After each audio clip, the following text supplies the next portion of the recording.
Every American knows the comfort of a hot, cheesy slice under that famous red roof, but what if the story behind it is not as warm as you think?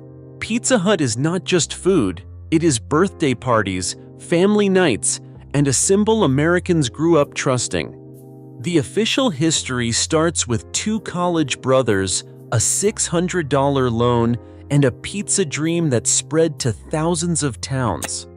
But as Pizza Hut grew into America's favorite, something behind the scenes changed, and not for the better. Before your next order, you deserve to know what really happens before it reaches your table. If you crave the truth, hit subscribe, because the real story starts now. On a warm day in late spring, two college brothers in Wichita, Kansas, stood outside a tiny brick building with a $600 loan and a simple idea: bring pizza to their hometown. Dan and Frank Carney did not look like future moguls, just students at Wichita State University, one fresh out of high school, the other already thinking about what came next. Their mother's faith in them was the only collateral they had, and on May 31st, 1958, they opened the doors to their first pizza shop at the corner of Bluff and Kellogg. The space was barely bigger than a classroom, just 500 square feet. Inside, the air filled with the smell of rising dough and bubbling cheese. The brothers named it Pizza Hut, not because of some grand vision, but because the sign outside only had room for 8 letters.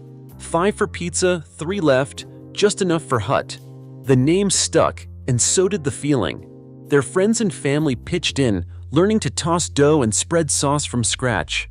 Wichita locals wandered in, curious about this new food they had only heard about from soldiers returning from Italy. The Carneys wanted more than just a takeout counter. They pictured families sitting down together, sharing a meal in a cozy booth, laughter echoing off the walls. That first location was a place where birthdays were celebrated, teams came after games, and neighbors lingered over another slice. Within 6 months, demand was so strong they opened a second shop. By the end of their first year, the Carney brothers ran 6 Pizza Huts around Wichita, each one packed on Friday nights. In 1959, they started franchising, sharing their recipe and their approach with others who wanted to bring pizza to their own towns.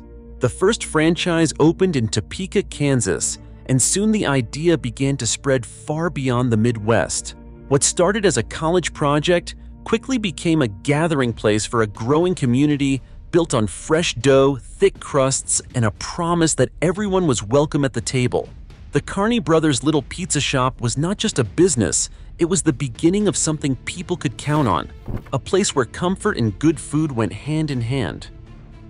By the late 1970s, Pizza Hut was no longer just a handful of Kansas shops run by college kids and their friends. The company had become a national force, with more than 4,000 locations stretching from small-town America to big cities coast to coast. In 1977, the Carney brothers sold Pizza Hut to PepsiCo for over $300 million. That sale turned a family business into a cornerstone of a corporate empire. PepsiCo, already known for its soft drinks, saw Pizza Hut as the perfect way to get its products into millions of new homes, school cafeterias, and neighborhood gatherings. With thousands of franchises to supply, the old ways of making pizza in tiny kitchens could not keep up. Consistency became the watchword. Every pepperoni slice, every pan crust, every bubbling cheese pull had to taste the same, whether you were in Wichita, Chicago, or Los Angeles. To make that possible, Pizza Hut built a supply chain that stretched across the country. Regional commissaries and prep centers sprang up, mixing dough in massive spiral mixers and portioning out sauce, cheese, and toppings on an industrial scale. Instead of relying on local suppliers, most ingredients now arrive chilled or frozen, delivered by refrigerated trucks on a strict schedule. Inside each restaurant, the kitchen became less about improvisation and more about following the plan. Dough could be made fresh on site in the morning, but for many locations, pre-portioned dough balls or crusts were shipped in, ready to be proofed, topped, and baked with clockwork precision. The goal was to make sure a supreme pizza in Maine looked and tasted just like one in Arizona. The system made it possible for Pizza Hut to open new locations almost overnight, handing franchisees a kit of ingredients and a playbook for assembly. This industrial approach was not just about speed, it was about control. By centralizing production, Pizza Hut could guarantee that every pizza met company standards, no matter who owned the store or who was working the oven.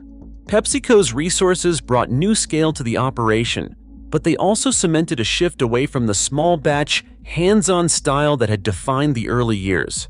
What started in a single Wichita storefront was now a finely tuned machine, built to deliver the same slice of comfort to millions of tables every day of the year.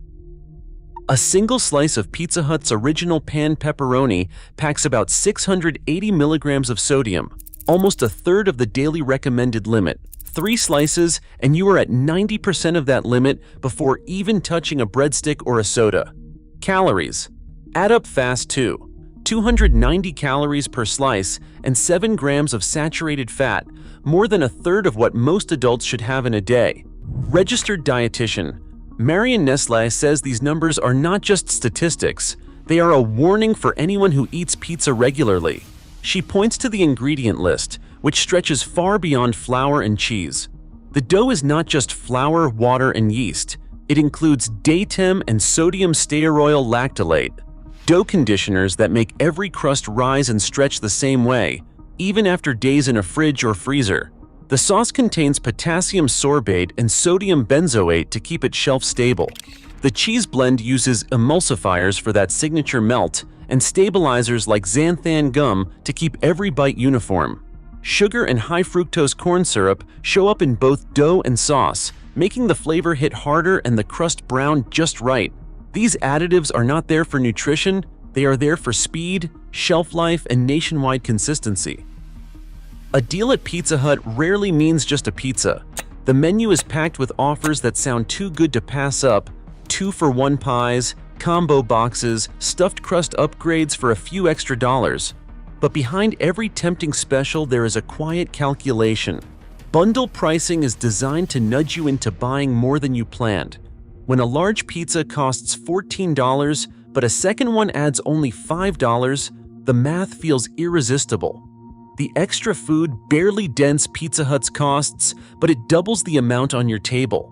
Stuffed crust, launched in the mid-90s, is not just a cheesy gimmick. It is a clever way to anchor your order at a higher price point and boost calories with every slice. Combo boxes mix pizza, wings, breadsticks, and dessert for less than the a la carte total, encouraging bigger orders for families or groups. These deals use the same tricks behavioral economists warn about: small add-ons, anchored prices, and the feeling you are getting more for less. In the end, you walk out with a lot more food and a bigger bill than you ever meant to. Friday nights meant chaos. In the back of a Pizza Hut, the kitchen felt like a pressure cooker. A former shift lead remembers the routine. Timers beeped every few minutes, signaling when a pizza had to be boxed, when a batch of breadsticks needed to come out, or when the heat cabinet was reaching its limit. Orders stacked up on the screen, sometimes 20 deep. Staffing never matched the rush. With just 3 people on the line, each worker hustled to stretch dough, spread sauce, and sprinkle cheese at breakneck speed. Pre-portioned dough balls and tubs of toppings made the process fast, but not flawless. If the line fell behind, pizzas would sit in the heat cabinet longer than the manual allowed. Sometimes half-baked pies went into the oven early, only to be finished when the next order came in. The focus was always on getting food out the door, not perfecting every pie.